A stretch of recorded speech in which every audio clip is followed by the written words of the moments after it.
Hola, mi nombre es Paola Nájera y les voy a hablar sobre el proceso de conformado mecánico de punzonado. De manera introductoria, el punzonado es una operación de corte de chapas o láminas regularmente en frío que se realiza con ayuda de un dispositivo mecánico formado por dos elementos, el punzón y la matriz. Este tipo de perforaciones requieren de un diseño geométrico específico, ya que es empleado para obtener piezas en serie. El proceso comienza cuando se aplica una fuerza de compresión sobre el punzón que penetra la chapa creando una deformación inicial, seguida de un sillazamiento y rotura del material por propagación rápida de fisuras entre las aristas de corte del punzón y matriz, para finalmente terminar con la expulsión de la pieza cortada sobrante. En el proceso de punzonado se tienen tres factores que determinan la capacidad del proceso, sus condiciones dinámicas y la eficiencia. Estos son la fuerza de punzonado, la fuerza de separación y la energía de punzonado. La fuerza de punzonado convencional se calcula de acuerdo con el espesor de lámina, tipo de material, dimensión y cantidad de barrenos. El cálculo de este factor proporciona un parámetro para determinar la capacidad de la prensa. En cuanto al cálculo de la fuerza de separación, es importante en el proceso ya que es empleada en dos condiciones. La primera para sujetar la lámina antes de que los punzones inicien el corte, y la segunda para separarla del cuerpo del punzón luego del proceso. Este cálculo se realiza de acuerdo con las condiciones del proceso, por lo que es necesario calcular la fuerza de punzonado primero, ya que una mayor fuerza de punzonado requiere una mayor fuerza de separación. Su importancia también radica en que un mal cálculo en la fuerza de separación puede disminuir la eficiencia del proceso, ya que puede provocar que la tira del material punzonado se adhiera al punzón y se doble. La energía de punzonado es la energía mínima que la prensa mecánica debe suministrar para que el proceso se lleve a cabo, y se calcula tomando como referencia la fuerza de punzonado. Respecto a la mecánica del corte, se pueden considerar tres etapas. La primera es la deformación, donde los esfuerzos del punzón sobre la chapa originan una deformación primero elástica y después plástica alrededor de los bordes del punzón. Luego comienza la penetración, donde se deforma a mayor nivel debido a la penetración por el corte del punzón y la matriz, produciendo grietas en el material debido a la concentración de tensiones a lo largo de los filos del corte. Y finalmente la fractura, ya que el punzón continúa descendiendo con fuerza, provoca que las grietas originadas en ambos lados de la chapa se encuentren y el material finalmente se separe, expulsando el recorte. Dentro del proceso de corte hay un factor que produce un efecto muy importante en él, conocido como claro de corte, que se define como la distancia lateral entre el filo del punzón y el filo de la matriz, y su valor puede expresarse respecto al espesor de la chapa o como el valor de la distancia entre los filos. Cuando el claro es demasiado pequeño, comienzan a aparecer cortes secundarios que afectan la calidad de los bordes, y el desgaste de herramientas o energía consumida para el corte también se ven afectados. Sin embargo, cabe destacar que produce una mejora en la precisión de la pieza.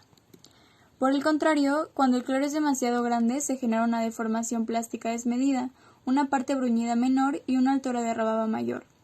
No obstante, es importante mencionar que con ello se logra aumentar la vida de la herramienta. Tomando en cuenta estas consideraciones desde el punto de vista de la mecánica de la fractura, una de las condiciones para que el proceso se lleve a cabo de manera óptima es que las grietas iniciadas desde el punzón y la matriz se encuentren alineadas. Así, el claro de corte adecuado deberá ser capaz de proporcionar dicha alineación. La fuerza de corte varía en función del claro de corte entre el punzón y la matriz. En la figura presentada observamos un gráfico de la fuerza ejercida por el punzón y su desplazamiento al cortar una chapa de acero con diferentes claros de corte. Vemos cómo se da una marcada diferencia en el comportamiento de las curvas, donde en un principio la fuerza aumenta desde cero hasta su valor máximo, correspondiente al inicio de la fractura. Luego comienza la zona donde las grietas crecen y se completa el corte del material. La primera zona tiene un aspecto similar para cualquiera de los claros de corte empleados. Sin embargo, al llegar al inicio de la fractura se desarrollan notables fluctuaciones. Ks es la resistencia al corte. Considera los efectos del claro de corte, desgaste de la herramienta y la influencia de las propiedades del material, espesor y forma del punzón. Y decrece con el aumento del claro de corte y diámetro del punzón. AS es el área calculada a partir del espesor de la chapa y el perímetro de corte. Otro factor influyente es la forma de la sección del punzón, pues en zonas con gran curvatura se genera una concentración de tensiones que puede provocar la rotura del punzón en las esquinas. Fs max es la fuerza máxima de corte que considera el perímetro el espesor de la chapa y la resistencia a la tensión del material obtenido en tablas o a partir de la resistencia a la rotura. También se debe tomar en cuenta la fuerza que el pisador debe aplicar para vencer el rozamiento y compresión radial entre el punzón y la chapa para ser expulsada a través de la matriz, la cual es un porcentaje de la fuerza necesaria para el punzonado y depende del material y juego de corte.